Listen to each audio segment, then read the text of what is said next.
சரி, கண்டிப்பா இறங்கும்னு அது இருக்கும். சொல்லும்போது எவ்வளவு தூரத்துக்கு இறங்கும்? இப்போ ஒரு பீரியட்ல பார்த்தா, அம்மாலாம் சொல்லுவாங்க. நான் இத வந்துட்டு ரூ. 500க்கு வாங்குனேன். ரூ. 1000க்கு ம். வாங்குனோம். நம்ம காலத்துல பார்த்தா ரூ. 2000க்கு வாங்குனேன்.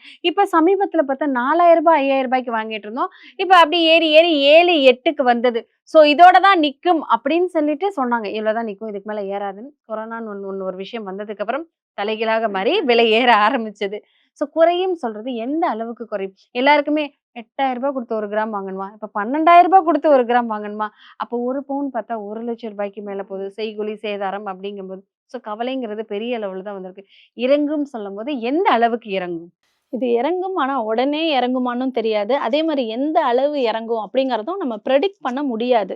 இப்போ வந்து பார்த்துட்டு இருக்கோம் அப்படின்னா, இது ஒரு சைக்கிள்ன்னு நான் சொன்னேன். ஸோ அதே மாரி தான். இப்ப ஈக்விட்டில இப்ப 2020லேருந்து 2024 வரைக்கும் ஈக்விட்டி வந்து நல்ல சப்போர்ட் லெவல் குடுத்தது. அதாவது ஷேர் மார்க்கெட்ல ஒரு நல்ல சப்போர்ட் லெவல் கிடைச்சது. மியூச்சுவல் ஃபண்டா இருக்கட்டும், ஷேரா இருக்கட்டும், ஒரு நல்ல ரிட்டர்ன்ஸ் இருந்தது. ஆனா கடைசி 1 வருஷத்துல அப்படியே மார்க்கெட் சைட்வேஸ்ல தான் போச்சு. அதுல வந்து நெறைய ஒரு ப்ராஃபிட் அப்படிங்கிறதெல்லாம் இல்ல. ஸோ ரொம்ப கம்மியாயிட்டே தான் இருந்தது. ஸோ இப்போ இது மாறணும் அப்டின்னா, இதே மாதிரி இன்னும் தங்கம் வந்து இன்னும் ஏறும்னு சொல்லிட்டு இருக்காங்க.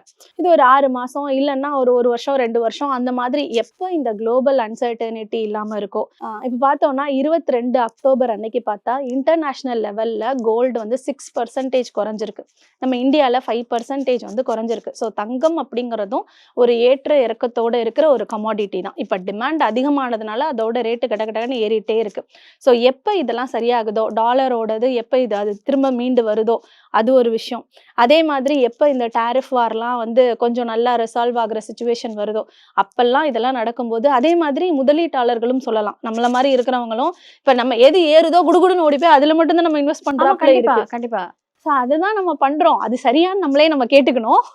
இதுவே ஒரு டிஸ்கவுண்ட்ல ஒரு ஆஃபர் கிடைக்குது. இப்ப நீங்க ஒரு மொபைல் வாங்கணும்னு நெனைக்கிறீங்க. இப்ப ஆன்லைன்ல தேடிட்டு இருக்கீங்க. எப்ப வாங்குவீங்க? ரூ. 1,00,000 இருக்கும்போது வாங்குவீங்களா? ரூ. 70,000 இருக்கும்போது ரூ. வாங்குவீங்களா? 70,000 இருக்கும்போது தான் வாங்குவேன். சரி, இன்னைக்கு ரூ. 1,00,000 ஒரு 2 மாசம் கழிச்சு ஒரு தீபாவளி ஆஃபர், நியூ இயர் ஆஃபர்ல உங்களுக்கு 70,000 அப்படி கிடைக்கும் அப்படின்னு சொன்னா, அந்த ஆஃபர்ல தான் போய் வெயிட் வாங்குவாங்க. பண்ணி கூட நம்ம ஆமா. டிஸ்கவுண்ட்ல வாங்குவோம். ஆனா ஓகே. இப்ப ஷேரா இருக்கட்டும், வேற என்ன ஒரு இன்வெஸ்ட்மென்ட் ஆப்ஷனா இருக்கட்டும், நம்ம என்ன பண்றோம்? கோல்டு ஏறும்போது குடுகுடுன்னு போய் கோல்டு வாங்குறதுக்கு தான் போறோம். ஆமா. அதே மாரி ஷேர் மார்க்கெட் இறங்கும்போது, இதுலேருந்து வெளிய வந்துரலாம் அப்படின்னு பார்க்குறோம். ஸோ இது நம்மளோட ஒரு பிஹேவியர் சென்ஸ் வந்து நம்ம கஸ்டமரோடது இது சரியா? அப்படிங்கிறத நம்மளே திரும்ப நம்மளே கேட்டுக்கணும். நம்மளே நம்ம ரீஅசஸ் பண்ணிக்கணும். ஸோ இப்ப கோல்டு ரேட் அப்படிங்கிறது வந்து கண்டிப்பா எந்த ஒரு இன்வெஸ்ட்மென்ட்டா இருந்தாலும், எந்த இன்ஸ்ட்ருமென்ட்டா இருந்தாலும் ஒரு ஹைக் போயிட்டு அதுலேருந்து இறங்கும்.